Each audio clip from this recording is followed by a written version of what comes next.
The Good and Bad of Christianity Becoming Cool Again, January 23rd, 2025. All of a sudden, as the U.S. was in the middle of its slide into the negative world in which Christianity was viewed with skepticism at best and hostility at worst, the tide has turned. Now, wokeness and the LGBT agenda seem to be on the retreat, or at least not steamrolling forward like they once were. Big-name skeptics like Joe Rogan, Jordan Peterson, and even Richard Dawkins are speaking positively about Christianity. Celebrity converts, in the broadest sense, like Russell Brand and Shia LaBeouf, draw attention to their newfound faith. Athletes seem to be more outspoken about their religion than ever. What do we make of all this? The good. Humans are heavily influenced by the culture in which they live. A cultural softening toward Christianity can lead some people to pick up a Bible or walk into a church when they otherwise wouldn't have. Sure, we can agree that a lot of times these folks may prove to be rocky soil where the seed grows quickly and fades just as fast, Matthew 13:5. But not all of them.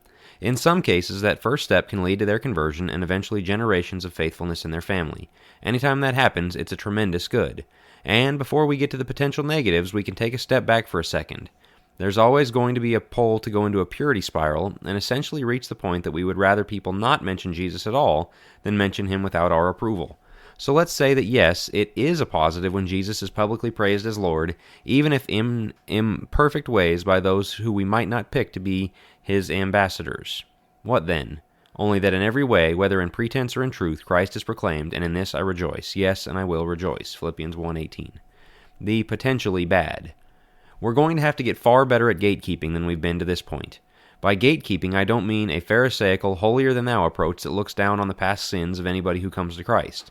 The prodigal should always be welcomed home. Rather, I mean elders and preachers must maintain healthy fences as they were put in place to do.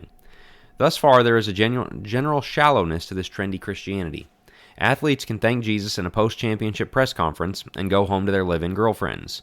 Celebs can go from unbelief or degeneracy to self-appointed spokesman for Christ overnight.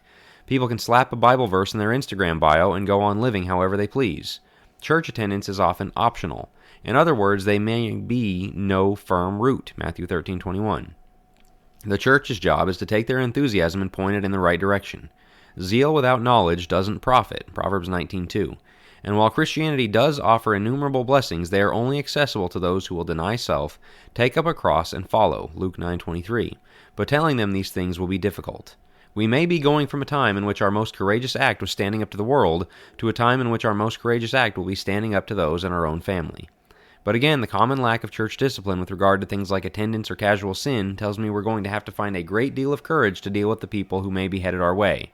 The appeal of numbers and big names will always be there, but if we want this to last, we have to do what Jesus did and prepare to turn away those who claim to seek him but won't commit. Luke 9:57-62. The best way to prepare ourselves is to tend to our own houses now. Thanks for listening. Go to jackwilkie.co to make sure you're a subscriber to the email list, and if you would like to support my work there, you can become a paid subscriber and get digital copies of a few of my books included as a token of my thanks.